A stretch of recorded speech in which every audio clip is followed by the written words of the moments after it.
నమస్కారం అండి. This is hashtag U. 43 రోజైంది తుని పాప మిస్ అయ్యి. పోయిన నెల 5వ తారీఖున పొద్దున్న 11:50 మిస్ అయింది. దాని తర్వాత మొత్తం సెర్చ్ చేశారు. పాప అచుకైతే ఎక్కడ దొరకలా. ఈ వీడియోలో గూడా మీరు దొరకందా అని చెప్పి ఆశపడి వస్తే మాత్రం కల్లా. ఎక్కడా దొరకలేదు పాప అచుకి. మనం ఒక విషయం గుర్తుపెట్టుకోవాలి. ఆంధ్రప్రదేశ్‌లోనే పాప ఉంటే గనక, కిడ్నాపర్స్ ఎవరైనా ఉంటే గనక మన డీఎస్పీ గారు ఆల్రెడీ స్టేట్మెంట్ ఇచ్చారు. ఒకవేళ పాపని ఎవరైనా కిడ్నాప్ చేసుంటే మీకు జస్ట్ ఫోన్ చేసి చెప్పండి, మేము పికప్ చేసుకుంటాం. మా అంతిమ కోరిక ఒక్కటే, జ్ఞానేశ్వరి వాళ్ళ ఇంట్లో వాళ్ళ అమ్మా నాన్నతో క్షేమంగా ఉండాలి అంతే. మేము ఏ కేసులు కూడా పెట్టమని అన్నారు. అయినా ఫోన్ కాల్స్ రాలా. పోస్టర్‌లేశారు. అయినా ఫోన్ కాల్స్ రాలా. పాప కోసం మొన్నటికి మొన్న ఒక వారం రోజుల క్రితం సబ్జెక్ట్ కరెక్షన్ కలెక్టర్ గారు వెళ్ళిన తర్వాత వెనకమాల ఉన్న కొండను మళ్ళీ గాలించారు. అయినా పాప ఇన్ఫర్మేషన్ రాలా.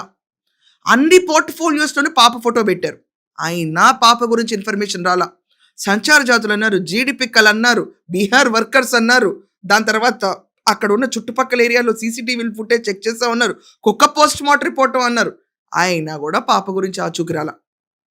బావి, నొయ్యి, కొండ, పొలం, ఆఖరికి బోరు బావి అన్నీ ఎతికినా దొరకలా. మరి పాప ఏమైంది? 15 నిమిషాల్లో పాప ఏమైంది? ఇది ఎవ్వరూ ఆలోచించట్లా. ఇక్కడ ఈ రాష్ట్రంలోనే తుని జ్ఞానేశ్వరి ఉంటే గనక ఖచ్చితంగా ఇంటి పక్కన వాళ్ళు ఎవరన్నా కిడ్నాప్ చేస్తే కిడ్నాపేనండి. There is no life threat. ఇక్కడ మాత్రం అందుకే కాస్త ఊపిరి పీల్చుకుంటున్నారు అందరూ కాస్త. ఇక్కడ క్లియర్‌గా చూసుకుంటే కిడ్నాప్ చేసిన వాళ్ళు ఎంత కాలం లోపలే ఉంచుతారు. ఎంత పక్కింటి వాళ్ళైనా, ఏ ఫ్లాట్‌లో పెట్టినా కిడ్నాపర్ అనేవాళ్ళు ఎక్కడున్నా ఏపీ దాటైతే ఎళ్ళలేరు. ఒకవేళ ఏపీ దాటి వెళ్తే కథ వేరేగా ఉంటుంది. ఇప్పుడు ఇంకో మాట చెప్పాలి నేను. సో ఏపీ దాటి వెళ్ళకుండా తొందరగానే వాళ్ళు ఇక్కడ ఏపీలోనే ఉంటే గనక పక్కింటి వాళ్ళు చెప్పేస్తారు కదా ఈ పాటికి. పాప పక్కింట్లో ఏదో పాప ఉంది, కొత్తగా అలజడి చేస్తుంది, తెలిసిపోతూ ఉంటుంది పక్కింట్లో వాళ్ళకి. అండ్ జ్ఞానేశ్వరి అయితే ఏపీలో తెలియనోళ్ళు లేరు. అంతమందికి జ్ఞానేశ్వరి గురించి తెలుసు. ఎక్కడ ఒక రిపోర్ట్ రాలా. దీన్ని బట్టి మనకు అర్థం అవ్వాల్సిందేంటి? అసలు పాప ఏపీలో ఉందా? లేకపోతే ఏపీ దాటించేశారు. ఏపీ దాటించుంటే గనక పాప తిరిగి రావటం అనేది చాలా కష్టం. ఇది చాలా పెయిన్ఫుల్లే ఫ్రాంక్లీ స్పీకింగ్. చాలా పెయిన్ఫుల్ వాళ్ళ పేరెంట్స్‌కి. వాళ్ళు పాపం గుళ్ళకి వెళ్తున్నారు, చెప్పిన వాళ్ళ మాటలన్నీ నమ్ముతున్నారు. చాలామంది జాతకం వాళ్ళు ఇక్కడి నుంచి వస్తుంది, అక్కడి నుంచి వస్తుంది, 20 రోజుల్లో వస్తుందంటున్నారు. 43 రోజులైంది. ఎక్కడి నుంచి పాప జ్ఞానేశ్వరి లేదు. పోలీసులు కూడా సెర్చ్ అన్నది అక్కడ ఆపేశారు. మొన్న కొండ చుట్టుపక్కల ఎక్కి సెర్చ్ చేశారు తప్ప ఎక్కడ పట్టుకోలేదు. ఈ పాప ఇక్కడ లేనప్పుడు ఇక్కడ ఎతుకుతున్న తప్పేమో మనం. మేబీ పక్క రాష్ట్రంలో కానీ, మనకెళ్ళే చెక్ పోస్ట్‌లో కానీ, ఇంటర్ చెక్ పోస్ట్‌లో ఎతికితే ఎక్కడన్నా కొంచెమన్నా క్లూ దొరుకుతుందేమో. ఇది నా సజెషన్ అంతే. ఎందుకంటే ఏపీలో ఈ పాపను దాసుంచడం చాలా కష్టం అండి. ఎవరికి అమ్ముదాం అనుకున్నా ఈ పాప ఫేస్ అందరికీ తెలుసు. ఎవరు పెంచుకొని కూడా పెంచుకోలేరు. ఇక్కడ క్లియర్‌గా మనం గుర్తుపెట్టుకోవాల్సిందేంటి? There are types in which they use a child. అంటే ట్రాఫికింగ్ అవనండి, చైల్డ్ ట్రాఫికింగ్ అవనండి, లేకపోతే పిల్లలు లేనోళ్ళకి అమ్మటం అవనండి.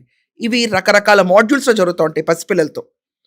ఇదే ఒక్కసారి ఇంటర్‌స్టేట్ చెకింగ్ పాయింట్స్ గనక వెతికితే ఏమన్నా క్లూ దొరకొచ్చేమో. అంటే ఇప్పుడు మనకి నైబరింగ్ స్టేట్స్ ఉంటాయి కదండీ. ఇప్పుడు కర్ణాటక అవనండి, లేకపోతే తెలంగాణ చెక్-ఇన్స్ అవనండి, లేకపోతే మన ఛత్తీస్‌గఢ్ అవనండి. ఇలా మన బోర్డరింగ్ స్టేట్స్‌లో ఒక్కసారి ఎతికితే డెఫినెట్‌గా ఎంతో కొంత ఇన్ఫర్మేషన్ దొరుకుతుందేమో. లేకపోతే ఇంత ఆంధ్రప్రదేశ్‌లోనే డోర్ టు డోర్ సెర్చ్ చేయలేం. తునిలో చేశారు గానీ. ఇంతకాలం పాప ఏపీలో ఉంటే ఎక్కడ బయటకు రాకుండా ఆఖరికి ₹1,00,000 రివార్డ్ మనీకైనా ఆశపడి ఎవరో ఒకళ్ళు ఫోన్ చేస్తారు. దానికి కూడా ఆశపడి ఫోన్ రాలేదంటేనే నిరుత్సాహంగా ఇదొక సజెషన్ పాయింట్‌లో ఈ వీడియోని చేస్తాను. ఎంతమంది నాతో ఏకీభవిస్తారో, ఎంతమంది నాతో ఏకీభవించరో నాకు తెలీదు గానీ, రోజులు ఇలా గడిసిపోతా ఉంటే పాప వస్తుందన్న ఆశ కూడా చచ్చిపోతా ఎళ్తది. సో ఏదన్నా ఉంటే కొంచెం స్పీడప్ అయ్యి ఇప్పుడు చేస్తే బోర్డర్ చెకింగ్ గనుక జరిగితే maybe there will be a good chances. So మీ ఒపీనియన్ ఏంటి దీనిపైన ఖచ్చితంగా రాయండి. That's all for now. Thank you.